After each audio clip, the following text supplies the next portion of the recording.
एक व्यक्ति काम की तलाश में दर दर भटक रहा था। इधर उधर धक्के खाने के बाद निराश होकर जब वह घर वापस लौटने लगा तो पीछे से आवाज आई, ए भाई, यहाँ कोई मजदूर मिलेगा क्या? उसने पीछे मुड़कर देखा तो पाया कि एक झुकी हुई कमर वाला बूढ़ा व्यक्ति 3 गठरिया उठाए हुए खड़ा है। उसने कहा, हाँ बोलो, क्या काम है? मैं ही मजदूरी कर लूंगा। बुजुर्ग व्यक्ति बोला, मुझे रामगढ़ जाना है, 2 गठरिया मैं उठा लूंगा, पर मेरी तीसरी गठरी भारी है। इस गठरी को तुम रामगढ़ पहुंचा दो, मैं तुम्हें 2 रुपए दूंगा। बोलो, काम मंजूर है? ठीक है, चलो। आप बुजुर्ग हैं, आपकी इतनी मदद करना तो यूं भी मैं अपना फर्ज समझता हूं। इतना कहते हुए गठरी उठाकर अपने सिर पर रख ली, किंतु गठरी रखते ही उसे इसके भारीपन का एहसास हुआ।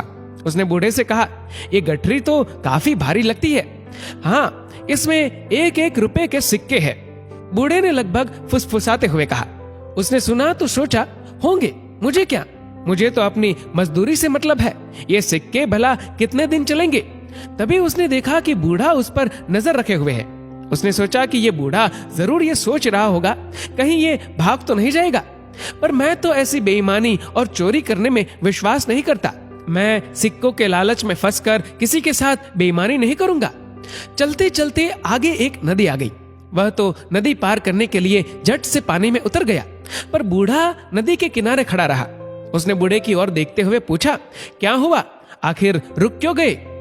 बूढ़ा आदमी हूँ, मेरी कमर ऊपर से झुकी हुई है, 2-2 गठरियों का बोझ नहीं उठा सकता, कहीं मैं नदी में डूब ही न जाऊं। तुम 1 गठरी और उठा लो, मजदूरी की चिंता न करना, मैं तुम्हें 1 रुपया और दे दूंगा।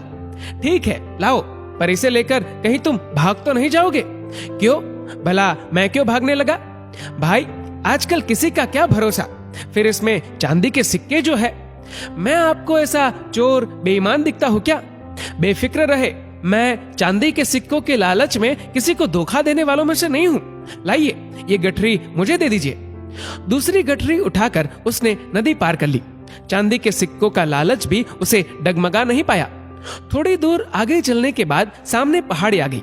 वह धीरे धीरे पहाड़ी पर चढ़ने लगा, पर बूढ़ा अभी तक नीचे ही रुका हुआ था।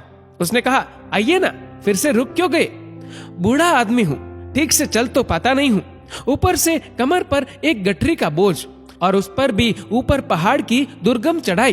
तो लाइए, ये गठरी भी मुझे दे दीजिए, बेशक, और मजदूरी भी मत देना। पर कैसे दे दूं? इसमें तो सोने के सिक्के हैं, और अगर तुम इन्हें लेकर भाग गए तो मैं बूढ़ा तुम्हारे पीछे भाग भी नहीं पाऊंगा। कहा ना, मैं ऐसा आदमी नहीं हूँ।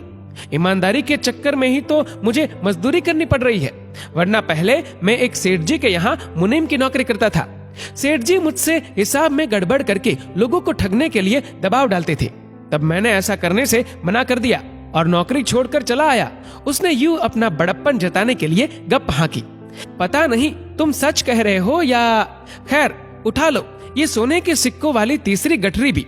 मैं धीरे धीरे आता हूँ, तुम मुझसे पहले पहाड़ी पार कर लो तो दूसरी तरफ नीचे रुक कर मेरा इंतजार करना। वह सोने के सिक्कों वाली गठरी उठाकर चल पड़ा। बूढ़ा बहुत पीछे रह गया था। उसके दिमाग में आया, अगर मैं भाग जाऊं तो ये बूढ़ा तो मुझे पकड़ नहीं सकता और मैं एक ही झटके में माला माल हो जाऊंगा। मेरी पत्नी जो मुझे रोज कोसती रहती है, कितना खुश हो जाएगी। इतनी आसानी से मिलने वाली दौलत ठुकराना भी बेवकूफी है। एक ही झटके में धनवान हो जाऊंगा। पैसा होगा तो इज्जत, ऐशो आराम सब कुछ मिलेगा मुझे। उसके मन में लालच आ गया और बिना पीछे देखे भाग खड़ा हुआ। 3-3 भारी गठरियों का बोझ उठाते भागते भागते उसकी सांस फूल गई। घर पहुंचकर उसने गठरिया खोल कर देखी तो अपना सिर पीट कर रह गया। गठरियों में सिक्कों जैसे बने हुए मिट्टी के ढेले ही थे। वह सोच में पड़ गया कि बूढ़े को इस तरह का नाटक करने की जरूरत ही क्या थी। तभी उसकी पत्नी को मिट्टी के सिक्कों के ढेर में से एक कागज मिला जिस पर लिखा था, ये नाटक इस राज्य के खजाने की सुरक्षा के लिए ईमानदार सुरक्षा मंत्री खोजने के लिए किया गया था। परीक्षा लेने वाला बूढ़ा व्यक्ति और कोई नहीं, स्वयं महाराजा ही थे। अगर तुम भाग न निकलते तो तुम्हें मंत्री पद और मान सम्मान सब कुछ मिलता। पर हम सभी को सचेत रहना चाहिए। न जाने जीवन देवता कब हम में से किसकी परीक्षा ले ले। प्रलोभनों में न गिरकर सिद्धांतों को पकड़े रखने में ही दूरदर्शिता है। दोस्तों, इस वीडियो को लेकर आपकी क्या राय है नीचे कमेंट करके जरूर बताएगा। और अगर आपको वीडियो अच्छा लगा हो तो इस वीडियो को लाइक करेगा, शेयर करेगा ज्यादा से ज्यादा लोगों तक। और ऐसे ही और भी इंस्पिरेशनल वीडियोस के लिए सब्सक्राइब करें हमारे यूट्यूब चैनल को और फेसबुक पर फॉलो करें हमारे पेज को। धन्यवाद।